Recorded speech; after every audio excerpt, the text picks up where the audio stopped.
Hello everyone, it's Tired Mummy and Zach Stone, and here we have Lego Advent Calendar 75184, and it is Star Wars. So we have lots of fun features on the front that it's telling us are going to be included. Little models of the famous ships or vehicles. We've got some characters. So I'm not sure, as BB-8 there has the Christmas hat on, I'm not sure if that means that he's going to be the final one. It's Yeti. Oh, thanks Matt. Lovely bright colours, perfect for Christmas. Or the lead up to Christmas I should say, shouldn't I? Right, so first up we have a ship which I believe is the Ghost from the Rebels Star Wars series. We haven't actually watched this one, so I don't know too much about it, but I love the brightly coloured blocks that it has on it, and it's an interesting build. We have our first minifigure, and I believe her name is Sabine.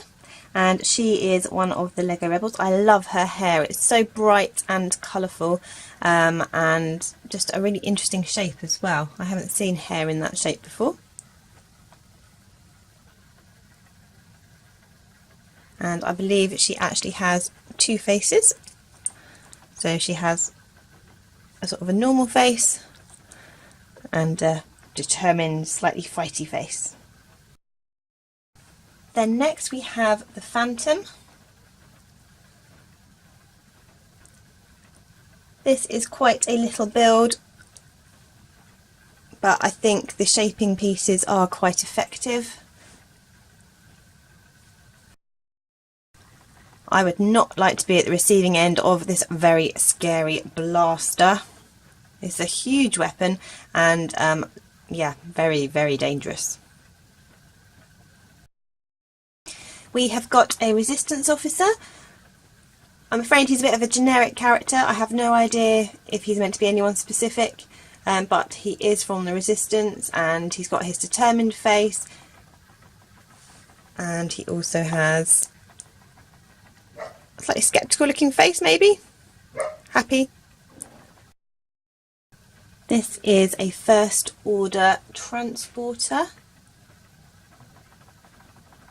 So obviously it shrunk down massively in size because this is a tiny model, but I love the way they've worked on getting the shape.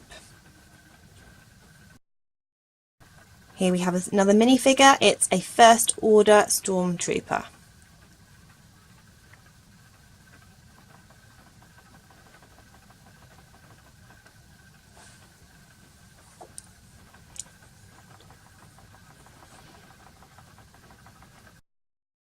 We've got a weapons and tool caddy.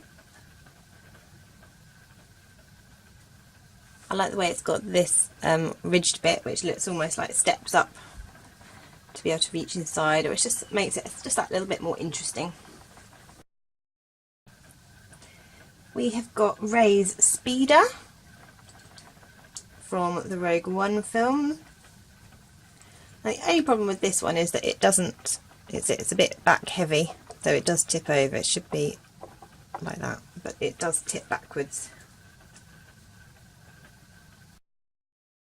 Yay, another minifigure, and this one is Uncle's Thug. Does that make sense?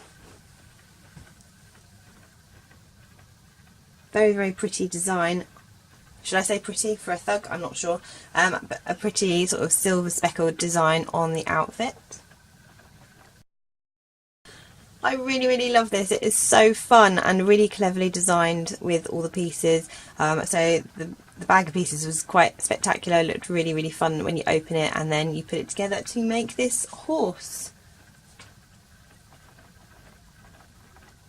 Well, it's not a horse, is it? It's a lugger beast.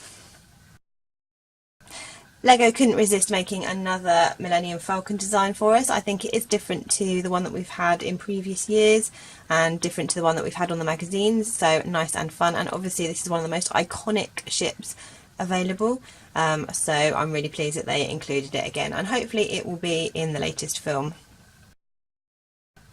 Here we have a first order snow speeder.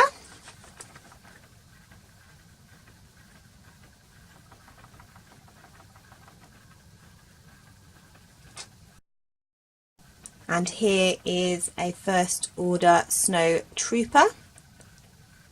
I love all the printed design on the body.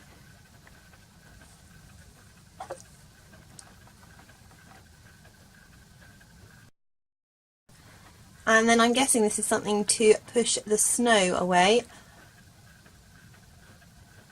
I don't know if this we'll see more of this in the latest film. But I love the bright red that is included. This is one of the biggest builds in the Advent calendar, and this is Kylo Ren's shuttle. Now I believe Matthew found this one really tricky to build. The instructions in the Advent calendar were a bit tricky to understand, so I think he relied on a bit of extra help from Dad with this one. But it really is a magnificent looking ship. We have this Imperial officer, and I love his ever so slight sneer that he's got on his face. It looks really brilliant, and then he's got this sort of sideburns going down, which is just fab. We have got a Y-wing. Let me just show the Y shape. Next we have a TIE striker. Hopefully not in too many battles with the Y-wing.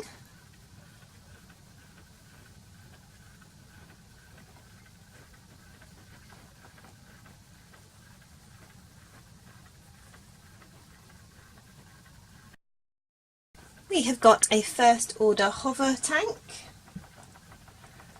and I don't actually know which way around it goes. I'm assuming that this is the front here, but I'm not actually 100% sure. Yeah, it must be. I love the bright orange panel that it's got included. Another minifigure, yay! And I love the shape of the helmet.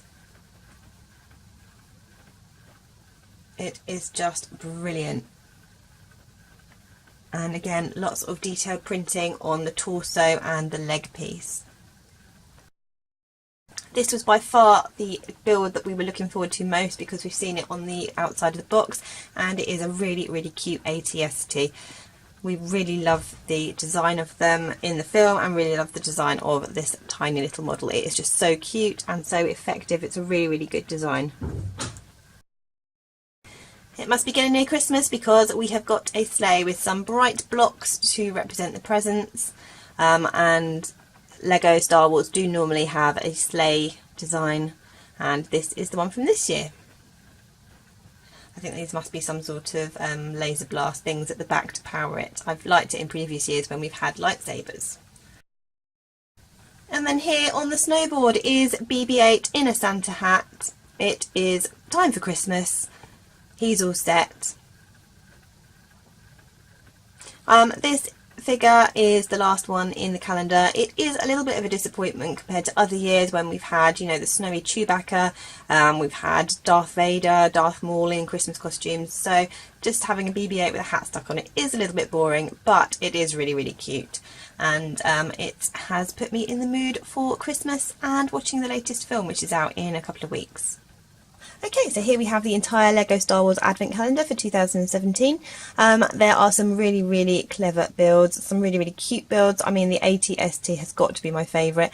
And the Millennium Falcon, I love that they have included that again.